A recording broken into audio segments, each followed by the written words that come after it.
समजूतदार नवरा आणि आळशी बायको याचं एकमेव उदाहरण म्हणजे खिचडी. आता मला तरी वाटतंय की माझ्या बाबतीत तर काही लागू होत नाही आहे, कारण माझा नवरा तेवढाही समजूतदार नाही आहे की ते फक्त खिचडीवर भागवतील. कारण जेव्हा कधी मी असं काही बनवते ना, तेव्हा मला त्यांच्यासाठी स्पेशल भाजी चपाती बनवावीच लागते. पण आज ठरवलं, म्हणलं जाऊ दे, एकाला आवडत नाही याचा अर्थ असा थोडी की आपल्यालाही आवडत नाही, म्हणून घेतली बनवायला. तर मी इथं साधी सिंपलच बनवणार होते. त्याच्यासाठी मी माझ्याकडे फ्रीजमध्ये जे काही होतं ना अवेलेबल, त्याच्यामध्येच मी खिचडी बनवणार होते. तर बाकी सगळे बनवतात त्याच प्रकारे बनवणार होते.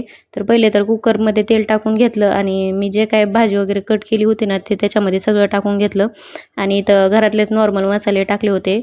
पण हा एक मसाला असा आहे की जो की मी कशी बी खिचडी बनवू द्या, हा मसाला आमचा कंपल्सरी असतो, सुहाना मसाला. तर इथे सगळं काही मिक्स करून घेतलं आणि पाहिजे तेवढं पाणी त्यामध्ये टाकून घेतलं. मला थोडी चिकटच हवी होती, त्याच्यामुळे मी एक्स्ट्रा पाणी टाकलं आणि शेवटी माझ्या लक्षात आलं की मी याच्यामध्ये मीठच नाही टाकलं, म्हणून मीठ टाकून घेतलं आणि टोपण लावून घेतलं. तर 5 मिनिटानंतर मी याच्या 2-3 शिट्ट्या करून घेणार होते. आता मस्त अशा मी तर 3 ते 4 शिट्ट्यामध्ये माझी बघू शकता तुम्ही मस्त अशी खिचडी तयार झालेली आहे. थोडी चिकटच केली, तर म्हणलं जाऊ दे आता, नवऱ्याला तर काय आवडत नाही, म्हणून घेतली खाऊन गरम गरम.